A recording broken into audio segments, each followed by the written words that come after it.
I'm Scott, and I'm an American in Bangkok. And I got a letter. Yes, I've got a letter, and it's one of those letters. One of those letters about chowderheads, or in this case, the opposite of the chowderhead. Now, I did a video a little while back called The Opposite of a Chowderhead, and I was talking about how this guy basically, he's not a chowderhead, but he does have some rather high expectations.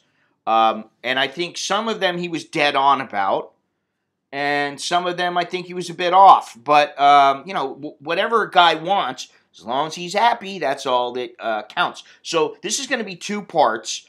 The first part, I'm just going to go over what he said originally in that last video, and then I'm going to go into his response, one of his responses. But then he had some other responses with other people, and I'm going to go into those as well, because I think they're important to note.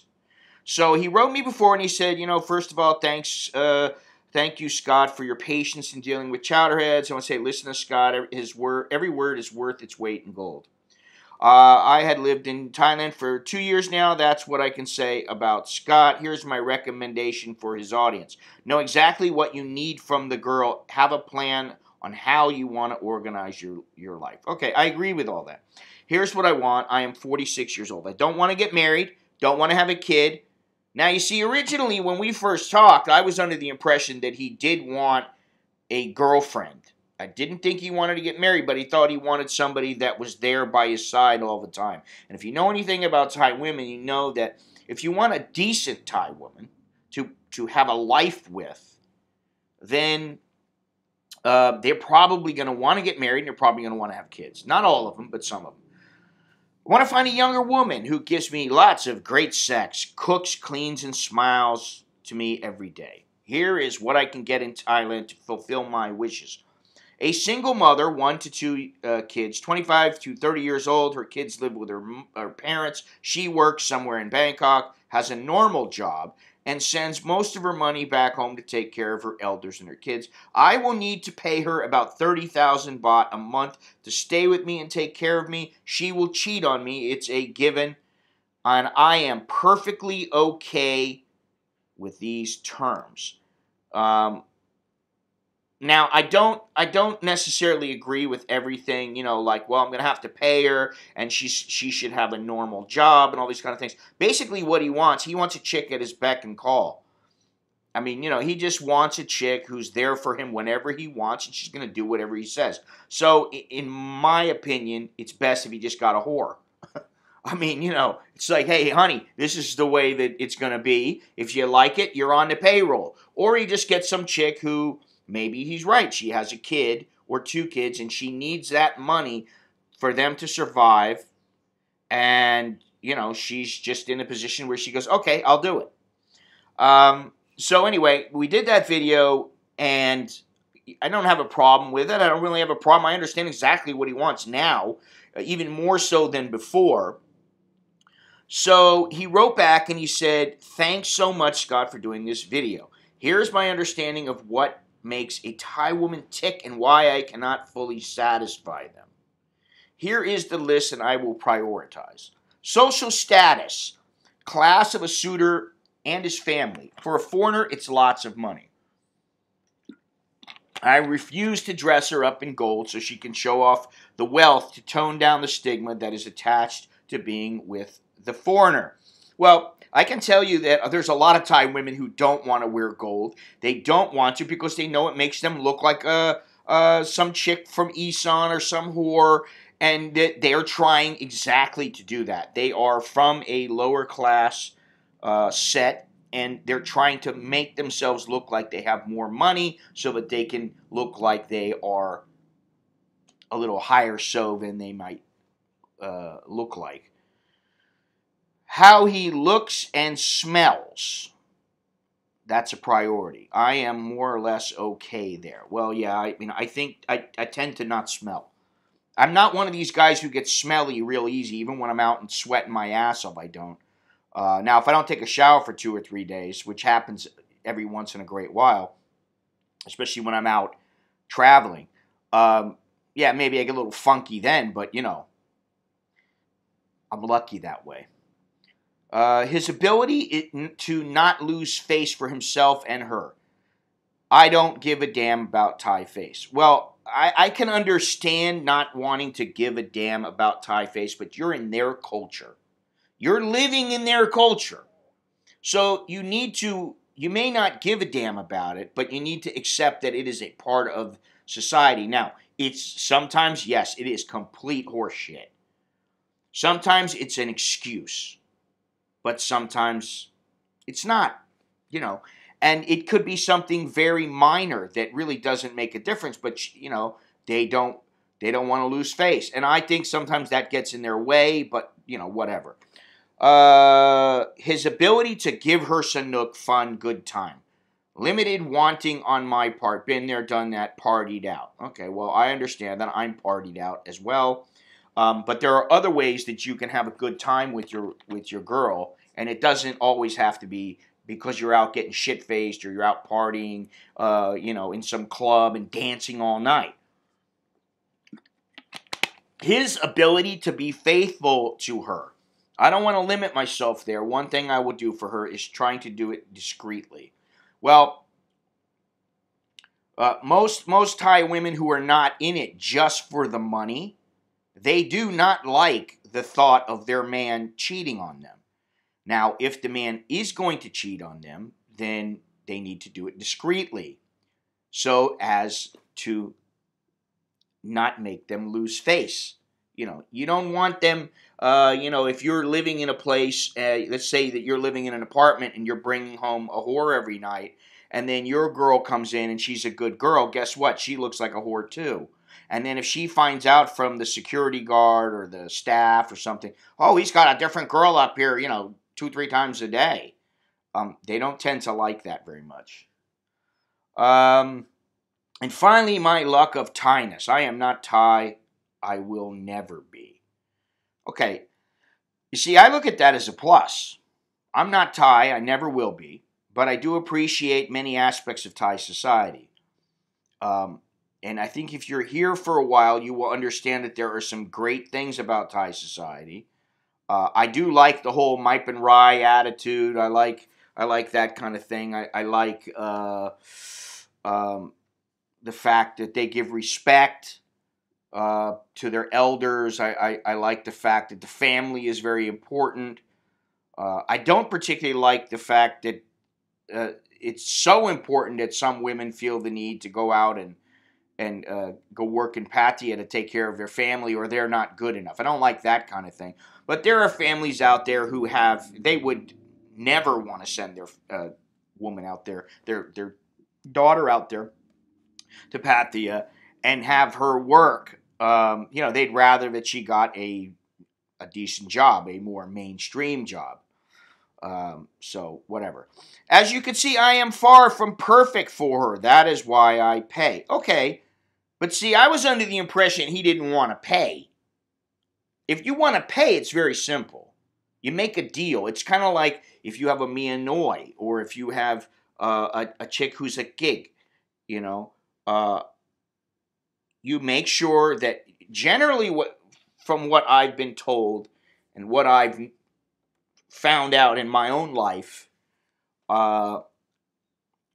when I first came here and when I first was, doing my thing here, is that you make an agreement with them.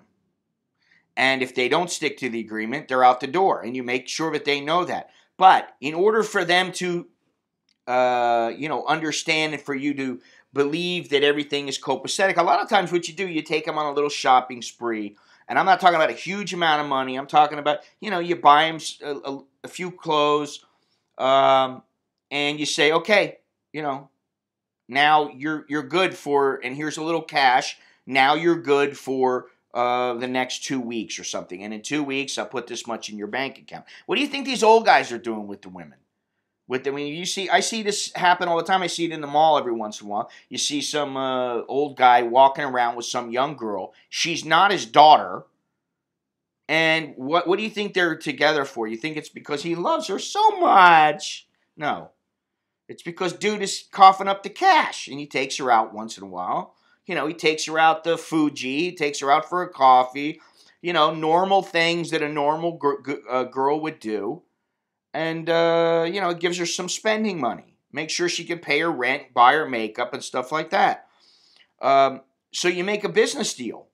That's basically what you do. But I would say that in many cases, it pays to be able to speak Thai. And I don't believe he knows how to speak Thai. But whatever. Let's see here. What I found out is it is cheaper to pay and carry on this business type of relationship than to play love/family. Okay, in some cases. But I know a guy who gave 80 grand a month to a chick.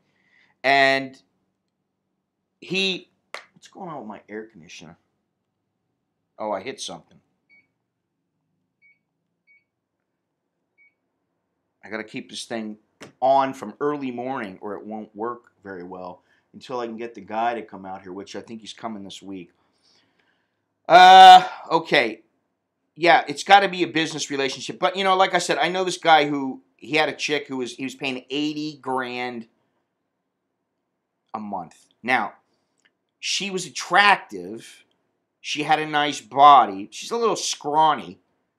A little skinny, like a little bit too skinny. Didn't have much upstairs. And I'm talking about not in her brain, I'm talking about her breasts. She wasn't very large-breasted. For some reason, he liked her. And he would tell me, I can't handle it with her. It's like, he's like, in 2 minutes, I'm blowing my load. I'm like, for that, you're paying her 80 grand a month? She comes over a couple times a week, and that's what you're giving her money for? I'm like, dude, what the fuck, But he was okay with it. I don't understand why, but, he was paying her the cash. She'd come over, and basically he was the boss. He told her what he wanted, and that was the way it went. Now, I can guarantee you that in some instances, it is not cheaper to have a business relationship with a woman, okay? Now, if you're paying her like 15 grand, yeah, okay. Paying her 15, 20 grand a month. She comes over a couple times a week. She, cleans I'm not talking about living with you. If she's going to live with you, then she's got to put up with your ass. That's the thing. She's got to put up with you and your manliness and your testosterone and your irritation and your farting and your burping and your, that kind of thing. She's got to put up with you. So think about it. $15,000 a month is not very much. $30,000 a month is a little more in line. So, like, you were like, oh, I'm going to have to pay $30,000 a month. Okay, well, so, whatever the going rate is, that's what you're going to have to pay. That's why I say you come to a point where, guess what? It's not any cheaper. Especially if you have a girl that's working, but he doesn't want a girl that's working, which I can understand because he wants the girl around for whenever he wants. What I found out is, okay, and money and saving them is more important for me than love, undying love, genuine love, death do us part love, if anything like that do exist, but seems more like a fairy tale story nowadays. Okay, come on, man. So, listen, I will agree on one thing. Love is a word that has been expounded upon by the media, by movies, or in movies, on the radio, and all kinds of these love stories, to be made into this thing that is such a perfect, undying relationship that will never be broken. Nothing can break you apart. It doesn't mean if you're apart for 10 years. If you're apart for 10 years, you will still love each other like you, and you can never love another. All that's a bunch of horse shit. I will say what I think love. Love is about being in a relationship with somebody and caring enough about that person to where you are willing to put them ahead of yourself at certain points, at certain times. You will need to put them ahead. You will need to allow some of their indiscretions, and I don't mean indiscretions like cheating. I mean, you will allow some of their character flaws and you will overlook them because there are more important things to think about. But there is something that draws you both together and keeps you from going after other people willingly. You don't want to go for somebody else because you love that person. You care enough about that person to say, hey, as hot as that chick is over there, no, I don't want to, because we have a bond that has been forged over 50 years or 10 years or, over whatever it is. You don't want to. You're happy with that person. Okay? To me, love really can't be defined, but I don't think it's like he's saying. I don't think it's this, oh my God, it's undying. I will never stop loving you, my darling. That kind of stuff. That is a fairy tale. I think, and it's not that you won't love the person forever.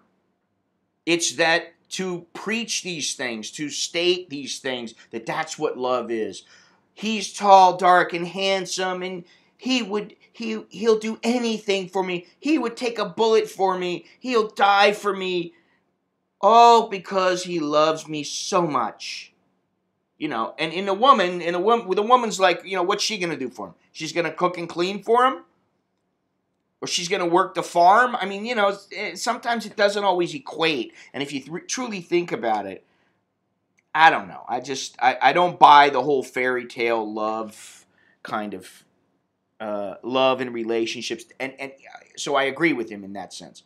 I mean, I have interviewed my parents, and they say after so many years together that basically just don't get on my nerves, please.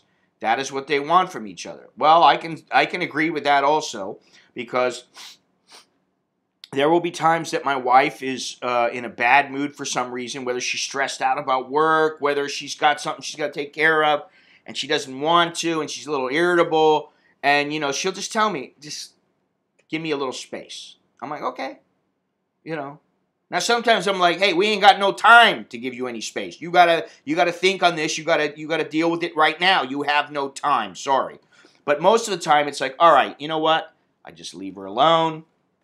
An hour later, she's fine.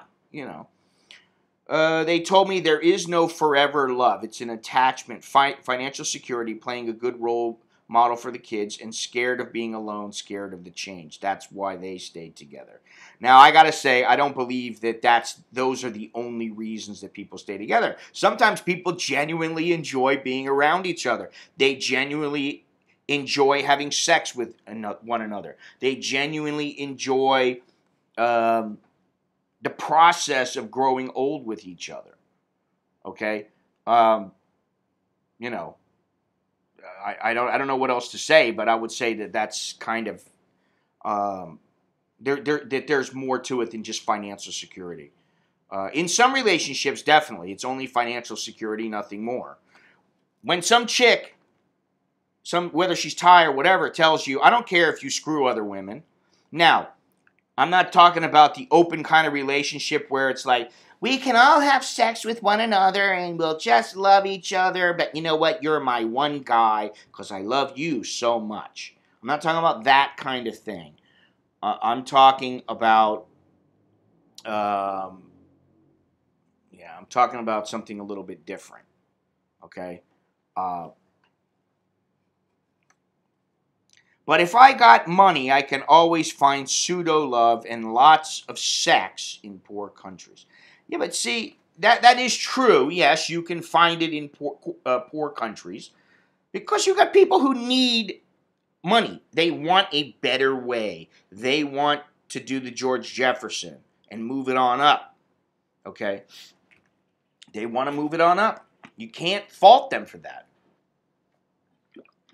Now, if they're honest about it and they're forthcoming with what their goals are, then you're lucky, So, yeah, I mean, this is where the guy's coming from. Now, it's interesting because he did speak with some other people, and I think his comments are rather telling, and I think that he's along the right track. I think sometimes maybe he wants a little bit too much. I think basically if he wants what he wants, he just should go after some chick who's a slut or who is a chick who has no problem being with a guy for the money and she doesn't care. And there are decent chicks out there, but one way or the other, I mean, what are you going to do? You could say that they're a whore. You could say that they're just a chick looking for a better life. I mean, all that really doesn't matter. What matters is that this guy in particular is happy. So if he's willing to pay, there's no reason why you shouldn't be able to find one chick that fits the bill. But it might take a little bit of time. So anyway, that's all I got. There will be more on this subject coming up shortly. Don't forget to click like, to click share, to leave a comment. That's all I got. I guess that's all I got to say. So until next time, I'm Scott. I'm an American in Bangkok. Choke me, that.